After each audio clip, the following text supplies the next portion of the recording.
Okay. If I could ask one question, Jason, you said that we do have a DNC Disability Caucus now, and I've gotten a couple of emails, and they were focused on some uh, voting and election work um, right around election time. Do you think that we'll be hearing more from the new chair? Well, I'm thinking that they are very active, just like any other caucus. Um, you know, from the legislation district to the county to the state, they all play a different function. And when you get to the DNC caucus level, then the role it plays is a lot different than what the state does. I don't know if y'all knew that, but it's a different type of creature altogether.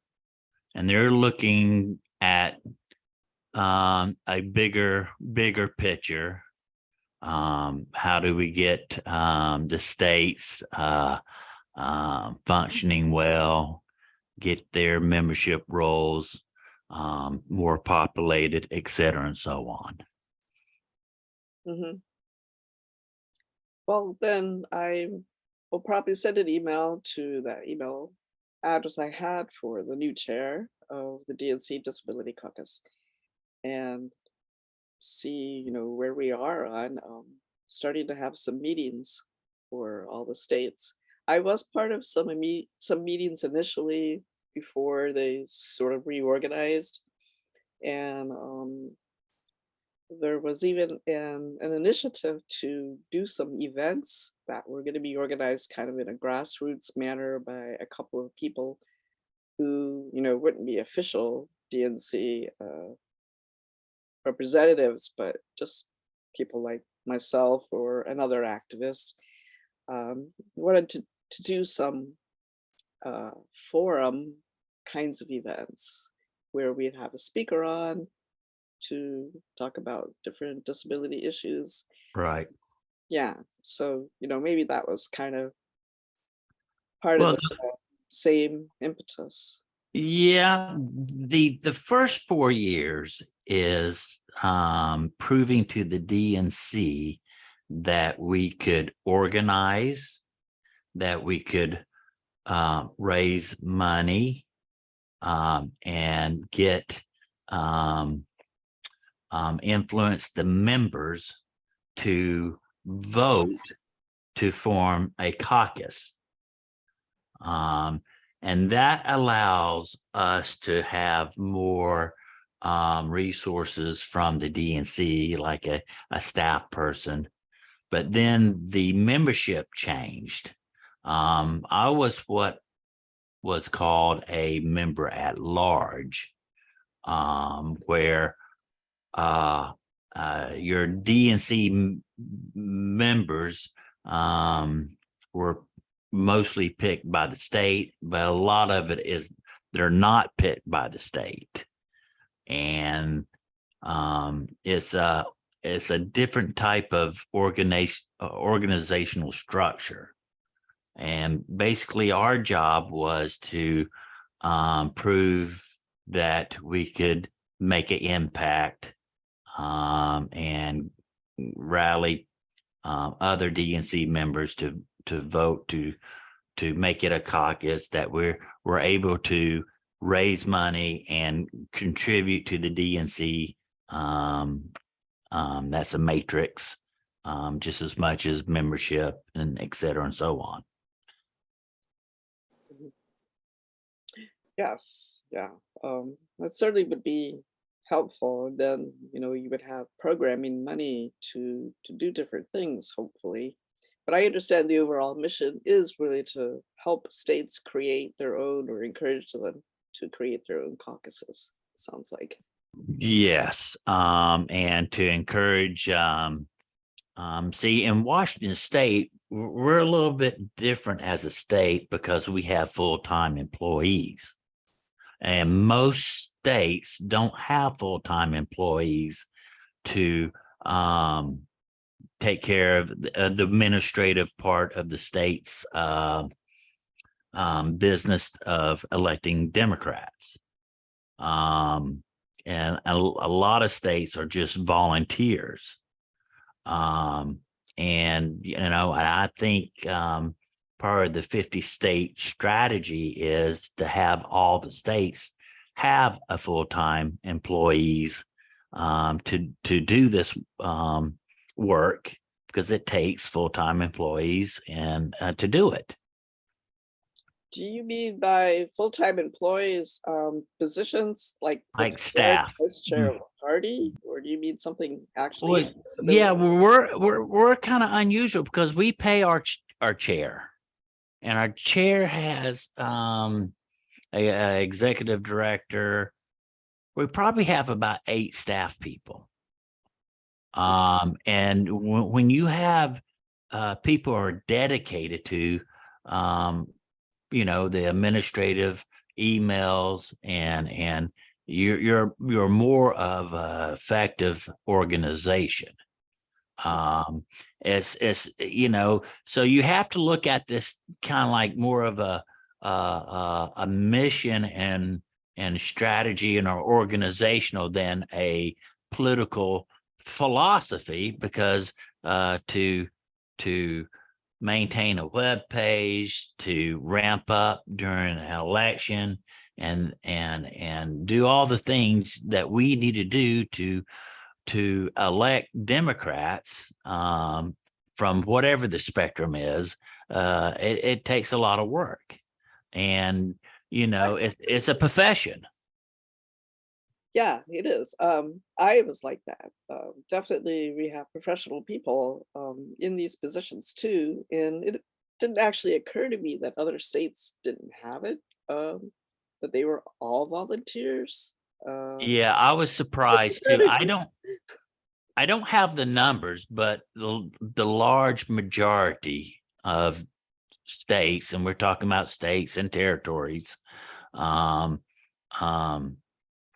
um, do not have full-time employees or staff, et cetera, and so on. So, and Washington State is one of the states that has it. I think California has it, and a couple other states have a dedicated staff. Yeah, we do too. And I actually have tonight some information about the new chair's plans in terms of staffing. 11-page document plans, but I won't read the entire thing. And so it's got quite a bit outlined in terms of what those positions do. Um, so yeah, well, that's really surprising. I'm trying to imagine. I mean, of course, Iowa would probably not be one without these paid positions because we are complicated. We're a caucus. We're the last caucus at this point. Um, so, we have a lot of involved work to do in terms of our party in this state, and I can't imagine not having some dedicated people to assist with that. Um, well, thank you, Jason. Just for Tucker that just came in, Jason Morris is with the Washington State, and he's a DNC. Uh, what did you say your exact title was? Sorry.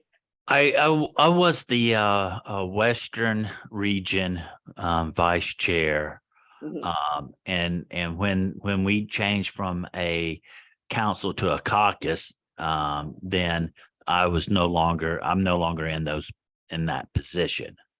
Mhm. But I am the first vice chair of Washington State Disability Caucus now. Okay, great. And because you're here, maybe we can take a minute or so just to introduce ourselves so you know who we are. You probably know me from my Facebook profile. I'm Julie, and this is my second term with the Disability Caucus. Um, and so 3.5 years now, or 2.5 years. Um, doing different advocating from within the party and meetings and accessibility to spokesperson type events where I got to actually speak at like a reproductive justice rally. That's where I met Derek, the one up in Waterloo, Cedar Falls. So anyway, that's me. And um, maybe Julie number two, we have another Julie. You can say a few words about who you are.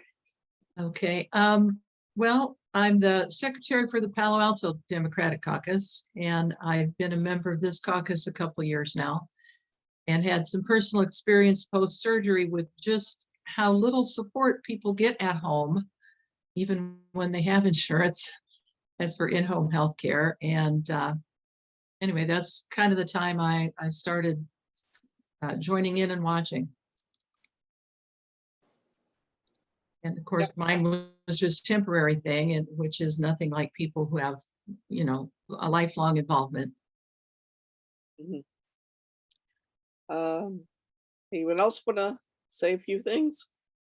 I'll jump in. My name's Tucker Cassidy, lifelong Iowan, and I have a spinal cord injury from an accident that I had 28 years ago, and really started getting involved with doing more disability advocacy stuff right around 2014, 2015 was when I really started getting more involved, because of the privatization of Medicaid. It was the upswing to that got me and a lot of other people kind of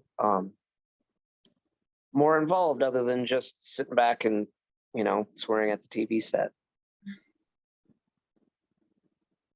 Yeah,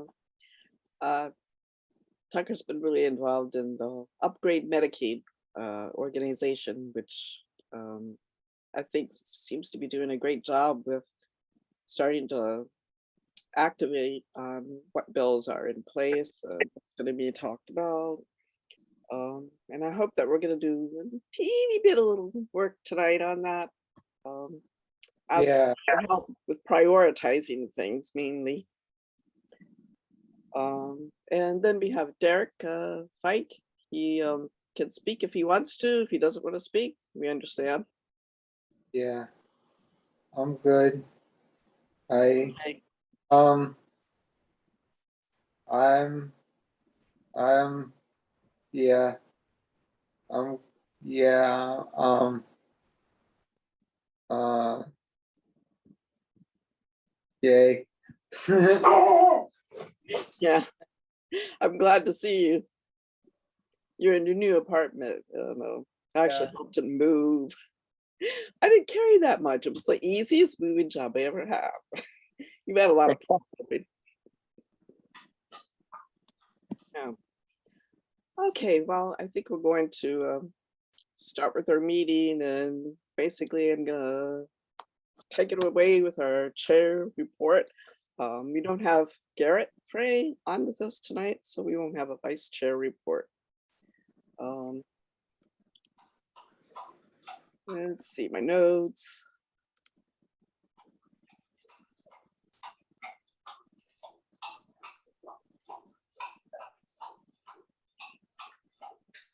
I hear something.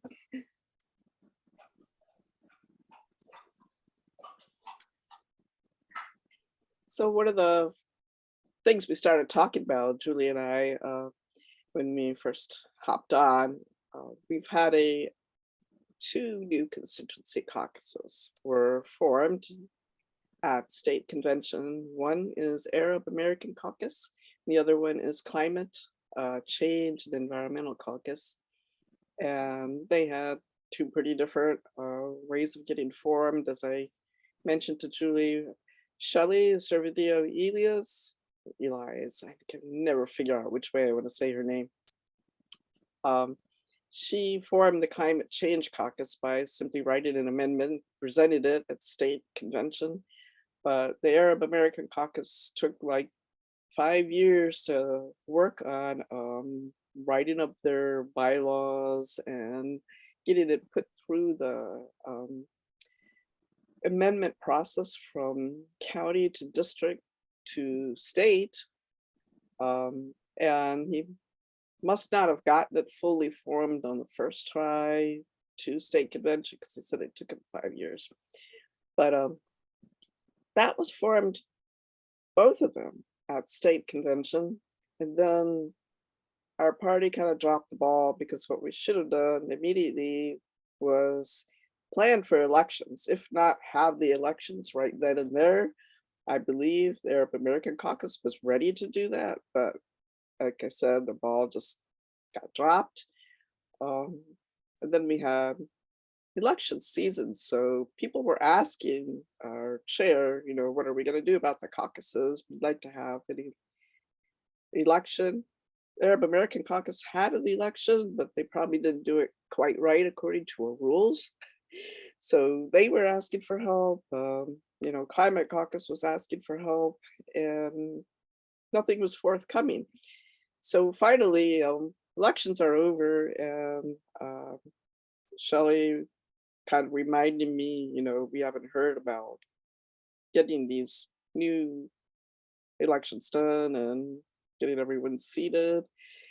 So I started working on that with Shelley just for Climate Caucus, and helping her, because I've worked with her before, and she's kind of like, she's got a lot of ideas, and I'm kind of like the nuts and bolts practical side of things. So we work together pretty well sometimes. So I said, okay, I'm going to help you get this thing going. And other people within the state central committee could see also, looking at the Constitution, we should be able to fill these the way they say, we can fill a vacancy, and or that and/or was a very important line part that says really clearly, we thought, that you can fill this vacancy, and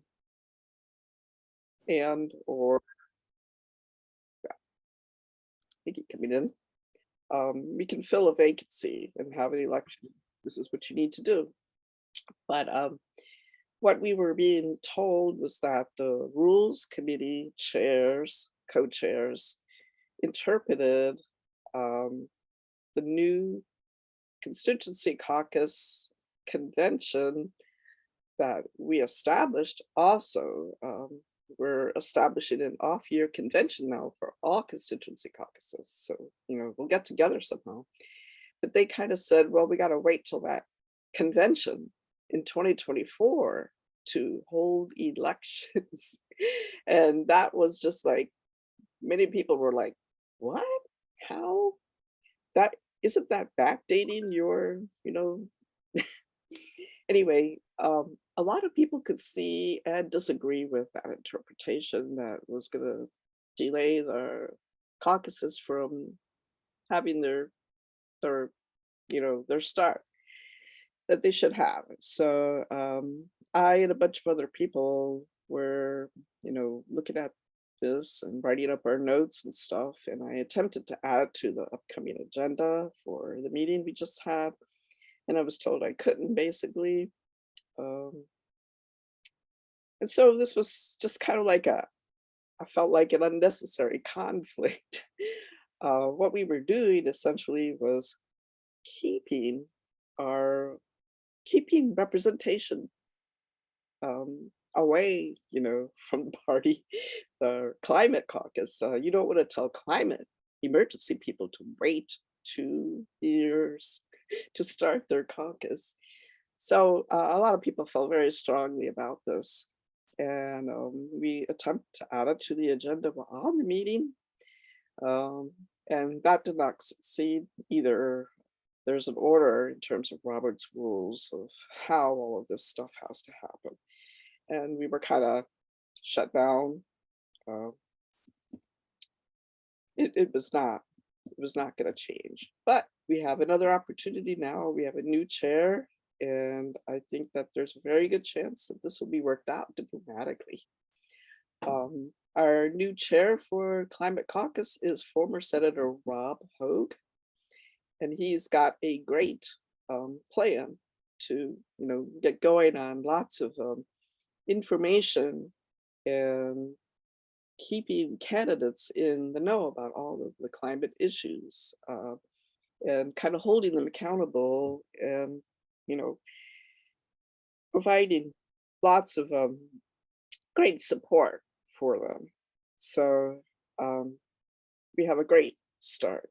And also Arab American has their elections. So basically I had to organize elections and work with rules committee people that broke away from the co-chairs. They agreed with the rest of us that that interpretation was wrong. So we got a breakaway faction of the rules committee that helped us do our elections.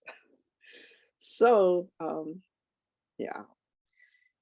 Anyway, that big thing kind of took up a lot of my time. It seemed like I did nothing else for 3 weeks because I was also trying to get people to come to the elections. And we had an initial meeting on Zoom with 52 people, including some well-known climate activists that I believe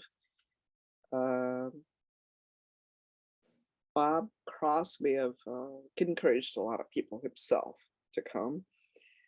And then it was really hard to get those people to come back to the actual election, because sometimes when you have that initial meeting and all the excitement is there, then it was shut down by Zoom bombers. So we stopped that meeting. Then I quickly made another one and I re-invited a bunch of people and be able to continue for another hour in planning. But anyway, it just reads like some sort of novel with hundreds of obstacles just to get fair representation for these caucuses. And we're not quite done yet, but I'm pretty sure that it will work out. So while all this was going on, there was another big thing happening. Obviously, the elections for the chair and vice chair, treasurer, and secretary. And so we have a new chair in Rita Hart, and that is Tucker's aunt, which is pretty darn cool. And she's come on to our disability caucus before and talked about things. So I am, pretty encouraged. I know that she'll be a great advocate to us here in the Disability Caucus. And I'm looking forward to working with her. We also elected a vice chair who, that's not a paid position. This chair position, by the way, pays $100,000, I think. And the vice chair doesn't get paid anything, but he's a young man from the western part of Iowa. His name's Gregory Christensen, and he's done a lot of work with for Cindy Axney's campaign. He likes to say that he knocked the most doors for her campaign. He probably did. Anyway, I think that he will be really great in terms of bringing rural interests into our party. He's kind of promised lots of other rural activists and county chairs that he will bring that to the forefront as much as he can, because we need to win rural Iowa in order to, we don't need to win, but we need a percentage more than we're getting now to come out and vote. And then we also elected 2 more people, the treasurer, and I forgot her name already, but she seems to have a lot of experience with finance, as well as a big union kind of resume. She's a union person. And our secretary is also a union person. So anyway, those are our 4 new officers. But the other thing that was taking up a lot of time, I didn't get too involved in it, but it was an amendment to our bylaws that sort of came out of nowhere, and it's about the forming of a steering committee. And that was kind of a surprise to a lot of us state central committee members because we hadn't heard of this.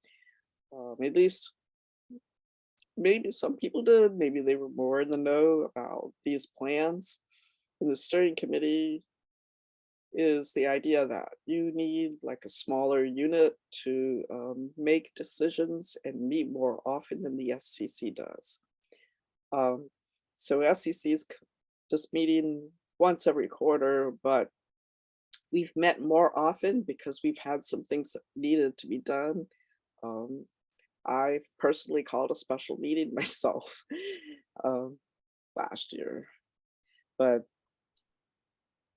now that we have a steering committee and there was a little bit of work on it, there was about 3 weeks where people were allowed to give input and make suggestions to it. Unfortunately, the meetings were not made accessible, as in they forgot to send out a request for accommodations form. They didn't make any plans whatsoever. This is all going a little bit rushed, which was the feeling, you know, why are we suddenly getting this steering committee amendment submitted at the last possible time, and we should be doing this like a state convention or something, you know. Well, obviously people thought that Iowa needs a better start. You know, we need to get a grip here and reverse this red wave that we experience. We in Iowa were looking at the rest of the country going, oh, look at all the great stuff happening out there. And here we got piled on with the red wave happened. So obviously a lot of soul searching by people probably, you know, came up with this plan, and I would say that these are the legislators. First of all, the steering committee is made up of some legislators. So we have Rob Sand, the auditor, state auditor, and we have Jennifer Confirst, who's the minority leader of the House. And she's also a Drake professor of political science and communications. And she's been pretty involved in some messaging efforts. And then Zach Walls, who's the Senate minority. So these people are on the committee, in addition to the chair, our current chair, Rita. And then we will have 5 SCC members. And at first we were only going to have 4, but like I said, there was an opportunity for people to really, you know, help out with some additional ideas. And that was to add a person that represents small counties, because I was made up of so many small population counties. So we have one person that will be the rural, under 25,000 person county representative. And then we have the 4 districts. Our 4 congressional districts will each have an SCC member, one who is already an SCC member, not a new person, representing on this committee. What's missing, guys? That's it. Okay, we have those people. What's missing is any voice from any of our constituency caucuses. I got to go to a meeting where Jan Norris, who was concerned enough about the rural question, she's a pipeline activist and the chair of Montgomery County Democrats. She got a town hall with Jane Klebe of the Nebraska Democrats set up, and a few of us went to that. And I asked, because on this town hall, they were talking about their constituency caucus members of their committee. And I'm like, well, huh, yeah. I better ask a question about this because, you know, okay, what? I said, is this a necessary thing for you guys to have on your committee? And they were like, yes, it is. We definitely rely on our 6 core caucus chairs to help guide our party. Disability caucus is one of them.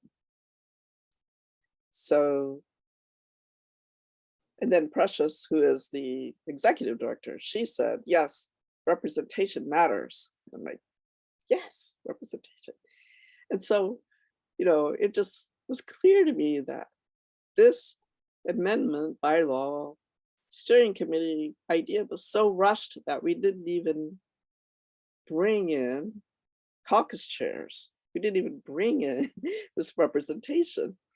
So it just kind of felt all wrong to me. And I understand there's this, you know, great drive to like put something in place so we can start winning elections again and we can do better.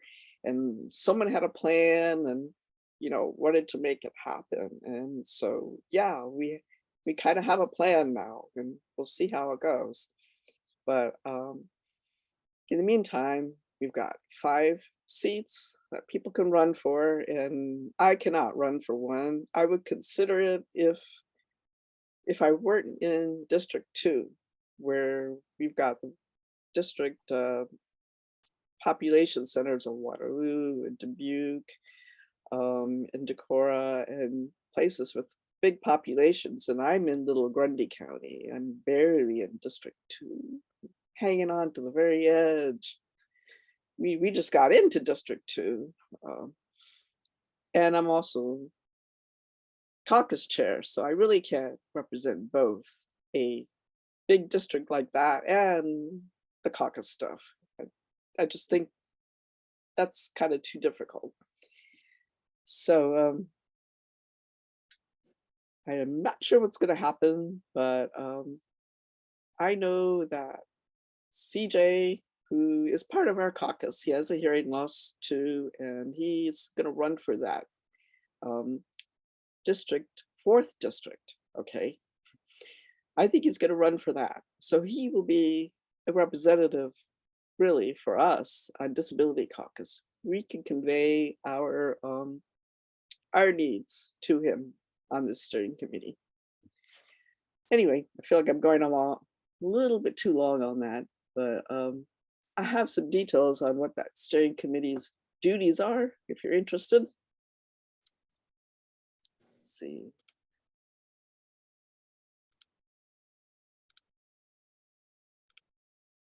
Okay. They will be direct operational and election related activities, specifically but not limited to oversight and direction of IDP bank accounts and spending. This kind of raised some eyebrows because, you know, operations committee, I think, handles some of these things already, which is the only officially needed committee according to our constitution is operations. But because there are legislators with access to the other accounts that are in our party for, you know, candidates' needs, the Senate fund, the House fund, those are funds that give money to candidates and in-kind donations of materials and stuff or literature. And they do a lot of work with targeted races. And so having all of the bank accounts kind of available to the same people that are in control of the Senate fund and House fund was sort of like a red flag to some of our SCC members. They were concerned about that. And I can understand why. It's kind of all consolidated into one pot. Not actually, but different counts, but under a small group of people's control, I guess. although there will be like under $10,000 will be discretionary. So if it was over $10,000, I think that would be an expense that the SEC as the whole body would need to know about and approve. So, it's not like a blank check or anything. And also they want to do a communication strategy and statewide organizing efforts. And that goes kind of with the plan, Rita Hart's plan. And wants to have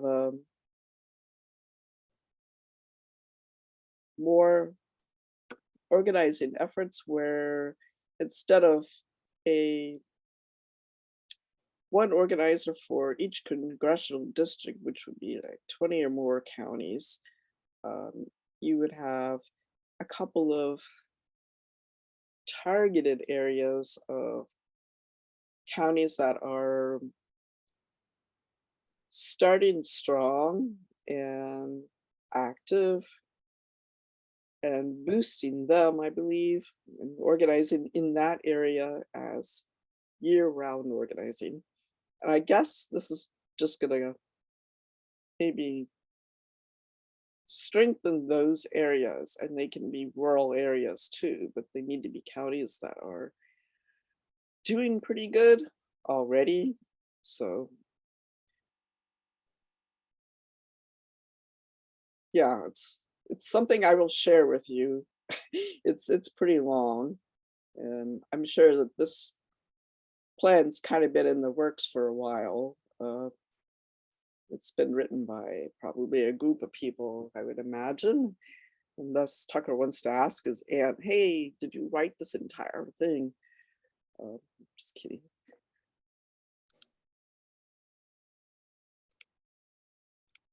Okay. So do you have any major questions about anything I was just saying?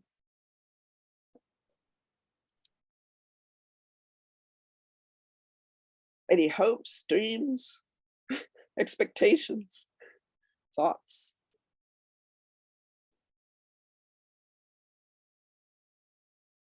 And what about say welcome to Mickey too. Hi, Mickey.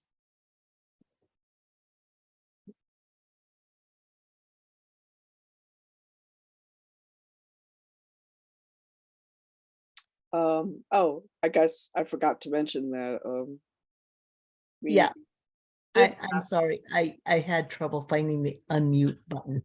oh, sorry. Hi, everybody.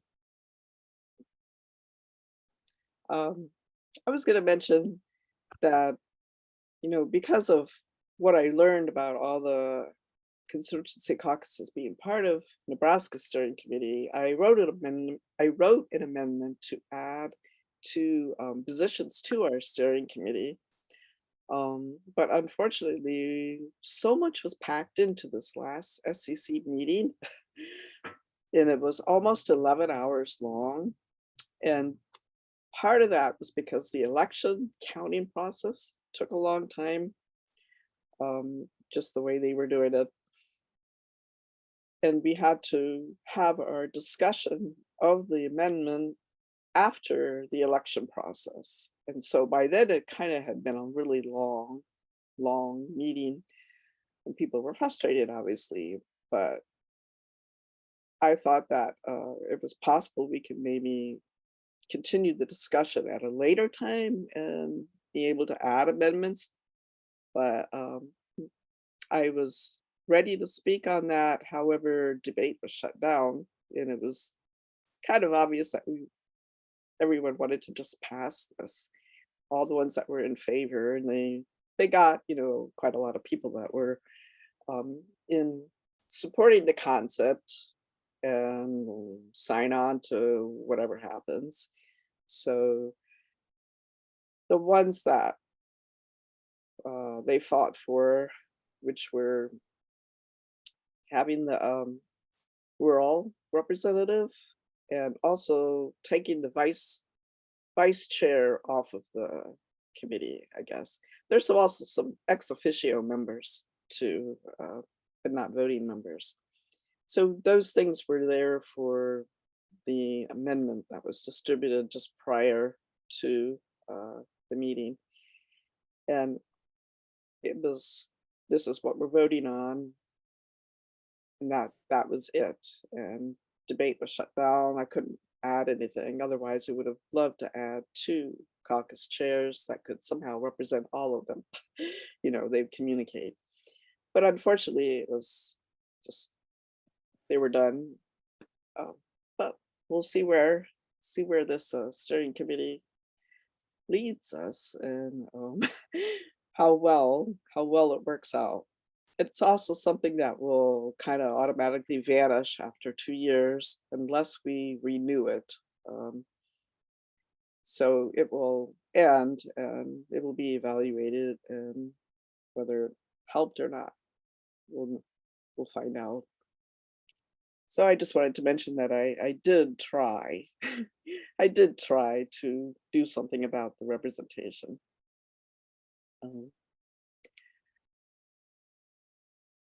So that is pretty much all I have for what's been going on. Really, just mostly state central committee work. And I'm started to maybe look at a couple of action items we can work on. So I had shared the bill tracker with Iowa Developmental Disabilities Council on our Facebook page. And so here's kind of where people have been following along on this. Might know more than I do because I just kind of described what I've been so busy with all of this other stuff that I haven't had a chance really to look at legislative things too closely. I do.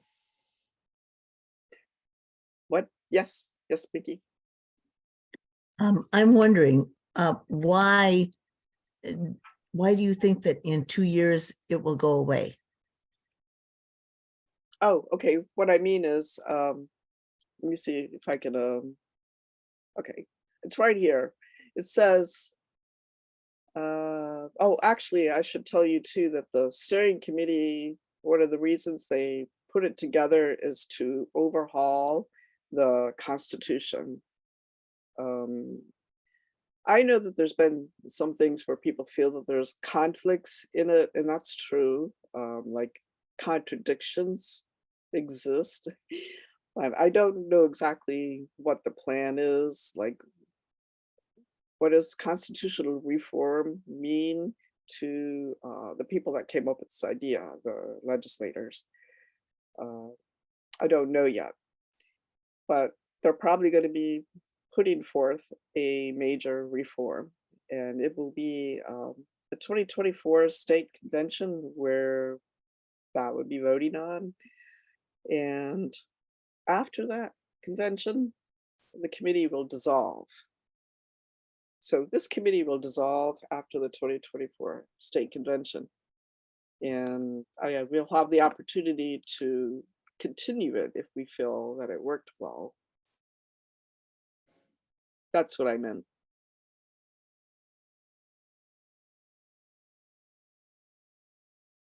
Does that answer your question? Yeah, that does. I just I really haven't investigated this enough to Mhm. understand why a committee has a shelf date. Well, probably it seems like the way they explained it was this is kind of just to see if this idea works, the steering committee, to try it out. Plus, you got all of these people on committee for at least a year and a half, and they're planning on doing a lot of work with this So it's constitutional reform. So it's like a pilot study. Yeah, you could call it Yeah. that. And I love pilot studies because if a pilot study is done well, yeah, it leads to Right. great things. Right. Yeah. And I trust my sister. I think that it will probably be promoted further on. Yep, that's right. We have Rita Hart's sister on our call now. It's like famous, very famous meeting right here. So anyway, and it kind of remains to be seen how the main body, the SEC, will interact with the steering committee, but there will be reports to our SEC every month, apparently, on what the steering committee is doing. And I hope that we'll have, you know, places where we get to give input. Yeah. Anyway, on the bills, does anyone have bills that they are tracking? The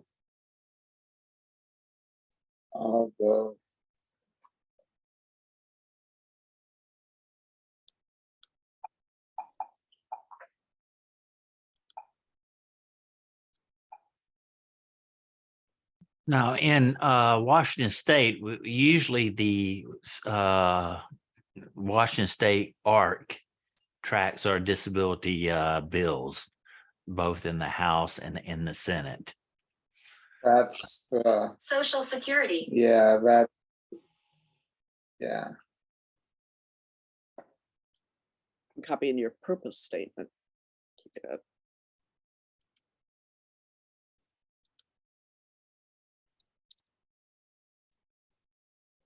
Thanks for Oh. that. s- uh, um, s- uh, Food stamps. Mhm. Also,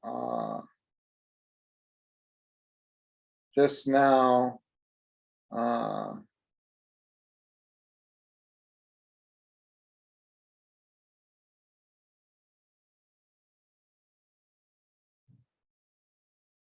Child labor Iowa.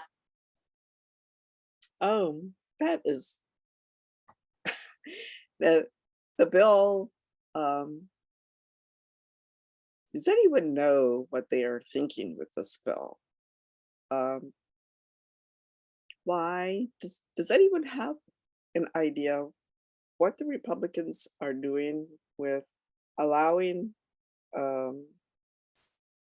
why? kids What to the work fuck? in meat packing facilities What the and fuck? mines? And at the same time, in this very same bill, letting businesses off the hook for liability for anything that happens to that child working for them. Yep. Yep. I mean, how evil do you need to be?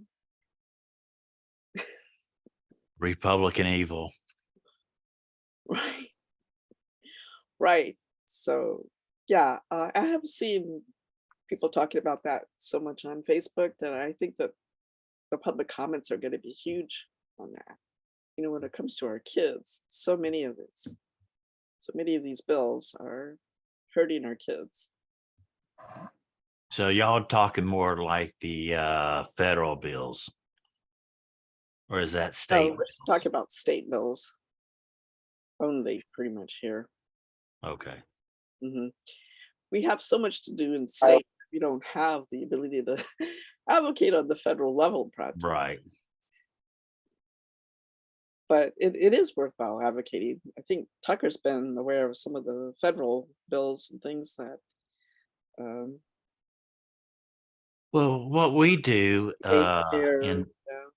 this state is let me just pick one of one of the things I'm tracking here and post it in here. like HB House Bill 1479, students restraint and isolation. Many students with disabilities or restraints and isolation is used. Oh, And then we have a little bit of a statement of what that means, and then who's the senator is sponsoring this, or either you have a senator who is the author of the bill or drops the bill, and then that you have other senators who wants to sponsor it. And how we advocate is either try to get other senators or House of Representatives to come along and be a sponsor of the bill. We try to get our membership to comment on the bills, to either support or not support for whatever the reason may be. And just doing that with a few membership is an excellent way of exercising our rights and what we do as a disability caucus, as well as doing stuff internally within the state party or the county or the legislation districts. Yeah, we definitely have some of the same action items, writing your legislator and what it sounds like, lobbying, basically going to your senators and saying, you should sign on to this, you're on the committee, you should pass this. That's kind of where my focus immediately is starting to turn to, so we could take advantage of everything going on right now and start activating on it. And we also have our, endorsed candidates. We've got two that won their races. So Eleanor Levin from the very blue Johnson County. She's on the Education Budget Committee, which, while it's not the Education Committee, it's at least the Budget Committee, and a couple of other things also. And then Josh Turk, who is our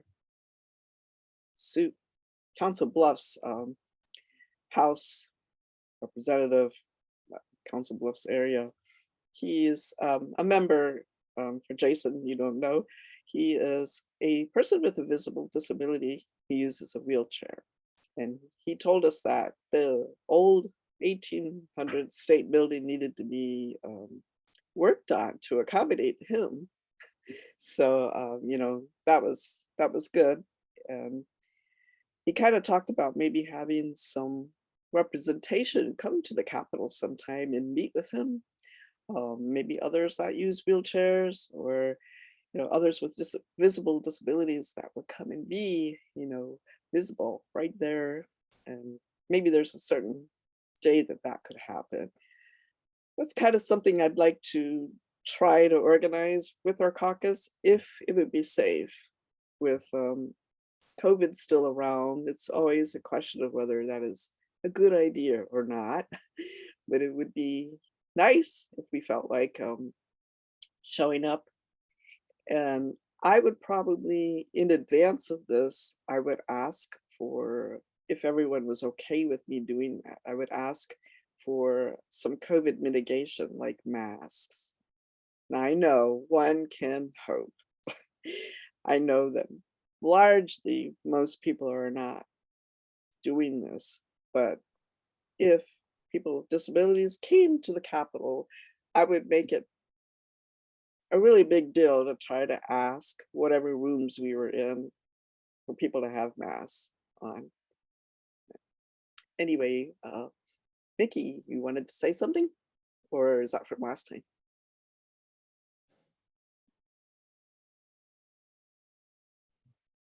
I always want to get rid of the red microphone, but it's up in the upper right corner. Anyway, yeah, I wanted to comment about the isolating students and using restraints. Yeah, Cedar Rapids got into big trouble with that. And we have in my building at Center Point, we have like 4 students that actively, aggressively act out when they are overwhelmed and they don't have the verbal capacity to process what is going on with them in their heads and in their hearts. And yeah, special ed kids need special attention, and they need compassion, and they need people to understand that when you are overwhelmed and you're immature, you deserve courtesy and you deserve respect. And I'm Right. sure each of those kids have from their parents things that would be coping mechanisms that they can try before things get out of hand. But is anyone helping with that? Um, how hard is it to help each student access their coping mechanisms? Well, Individually? but a lot of kids just need to be taught coping mechanisms. We have to teach that. We cannot assume that everybody comes from where we were, where we are, where we have come from. This is the ultimate, the consummate definition of diversity. If we cannot put ourselves in the shoes of another person and understand that they may not be as equipped as we are to face the challenges that life presents us Mhm. on a daily basis. If we don't have that vision, if we don't have that empathy, then we are not where we should be when we're talking about little kids, because little kids grow up to be adults. And there are a lot of adults that didn't get the benefit of knowing how to deal with adversity and change and challenges. And those parents who are now in their 20s and their 30s, those people who are now parents are raising children. And the rest of us are all expecting that those parents come from the same background and the same level of understanding and the same culture Yeah, that we came from. same as a different And generations, different problems, different hardships, um, Mhm. poverty, and much trauma. say. And you know what? We live in a complicated world, and we have always lived in a complicated world. But in the 50s, they all thought that it was uncomplicated because the people that were in charge had uncomplicated lives. And now we are accepting into our leadership circle people who have lived complicated lives, and they are going to challenge the rest of us Mhm.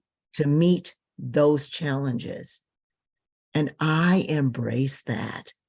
And I am glad that we are here. But this is a juncture nobody ever wanted, no one could ever envision. But we can meet it. And we just need to step up to the plate and make sure that we continue to engage. That's our challenge. That's our mission. That's our goal. Well, I think a lot of times, putting a desk out in the hall and giving a student their books is not equal education. That's not educating that individual. And, it requires work, one-on-one, tutoring, counseling, the whole gamut. And, I was in a segregated classroom, unequal education, K through 12, and I spent many hours with books in front of me, not having any idea what I was supposed to do with them. And if you didn't have your homework done or your work done, then corporal punishment. And I didn't even know to complain about the corporal punishment. Sixth grade, I was in the office 14 times with corporal punishment with no parent notification. I mean, think about the psychological damage and trauma that we're invoking on this population that we're supposed to be caretaking, responsible for, helping to expand their capacity to be well-adjusted citizen, whatever that means. So, that's the challenge. Kind of adjacent to what you're saying, there's a bill that is going to be establishing the comprehensive transition and post-secondary program scholarship program for college-aged youth ages 18 to 25 with intellectual, developmental, or learning disabilities. Currently, there are two in Iowa: the University of Iowa's REACH, Realizing Educational and Career Hopes, and Northwestern College's NEXT. And from what I understand, there hasn't been like a scholarship opportunity for this program that helps kids with disabilities transition to college. And it looks like this bill is to establish a scholarship program for this, which is really good news, because that means, we are making higher education more accessible to anyone with those disabilities. So that's pretty cool. And it's kind of something I'm noting in the back of my head too, because with my daughter with ADHD and her interest actually in attending the University of Iowa, kind of interest, it might be something that she could take advantage of. And plus, I just met all those wonderful folks down at the annual ADA celebration in Johnson County right there. I met the group of students in the disability, I don't know what you called it exactly, but they were part of a student group. So that seems to be something that is actually, let's see, looking at where it is, it's been, committee report is recommending passage. So currently that's really good news. But I don't know, I'm not used to the legislative process enough to understand if things could suddenly go backwards from this point and not ever pass. I have a feeling it could be true, but right now it's being recommended for passage.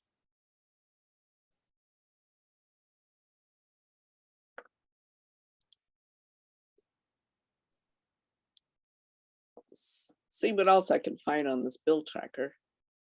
Any other, did anyone want to bring up any particular bills that they were, oh yeah, Tucker, you mentioned one to me, which was the idea that teachers should be training students on gun safety. Wow. The teachers would have the responsibility to teach a class on gun safety in school. Is that what they want, I guess?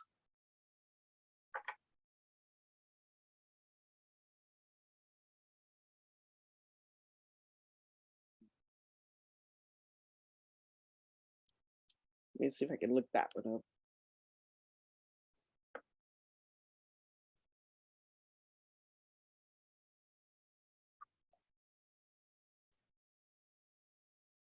It's not on the list of Iowa DD councils. I don't think.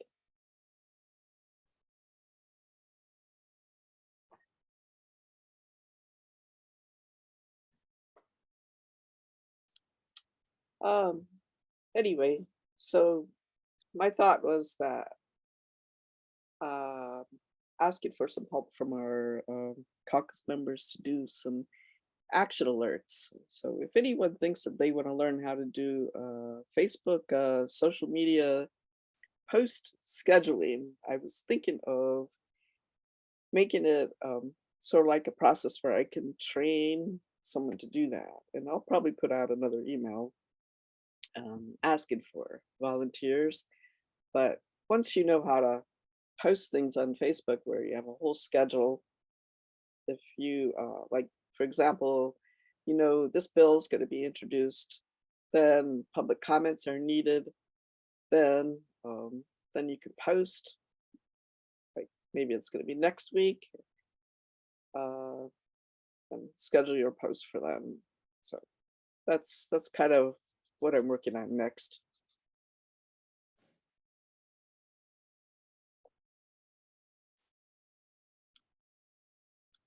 So I'll probably send out an email soon-ish about that and keep looking at this developmental bill list that, oh God. And speaking with our Eleanor Levin and Josh Turek, I will send them an email and kind of get their thoughts on things that they want us to be aware of and what we could activate on. And in fact, I'm going to Des Moines next Thursday for a job makeover. Well, they're not going to do it before and after or anything, but I'm supposed to get like a job coach and assistance of a stylist. Need a makeover, but I'm going to Des Moines next Thursday for that. And I thought I would stop in at the Capitol and visit Eleanor and see what's going on anyway.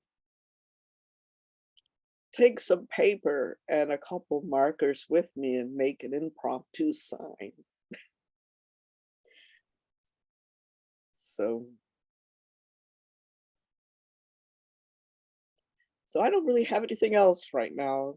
How about you guys? Do we have anything that you want to bring up for working on something? Attention? If we did a Capitol visit, do you think maybe March or April when the weather's a little bit better? Possibly March or April, I think, for a Capitol Day of activism, and maybe by then we'll have some bill that's needs a lot of our attention. Okay. So we can pay attention to where they are in the process. Let's see about doing a Capitol visit. And of course, I'd probably have to make it a virtual Capitol visit too. You know, we'd have to have the challenge of doing a hybrid event.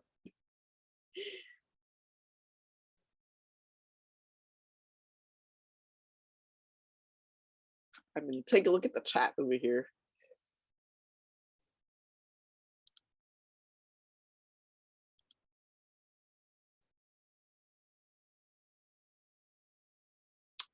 Julie, do you want to speak on something? Oh, you're asking what we should ask Representative Stone and Wills in Emmitsburg are having a town hall then? Yeah. Is that going to be in person only, or will it be a hybrid in person?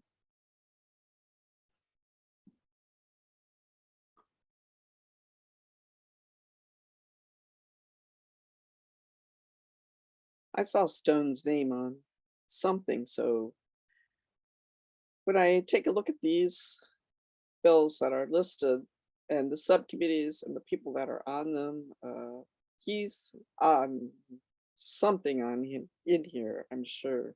Maybe there's a specific one that you can ask him about.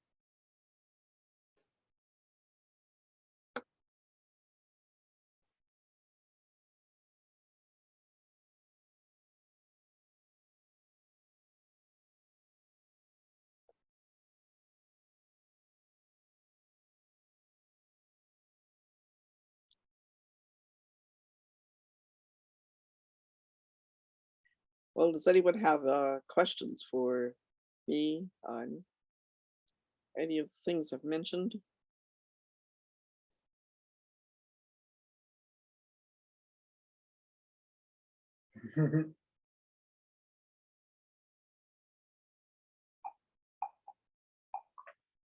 Well, I think I'm going to say our meeting is finished, and I'm going to stop the recording now, and you'll be all off the record if you want to say anything.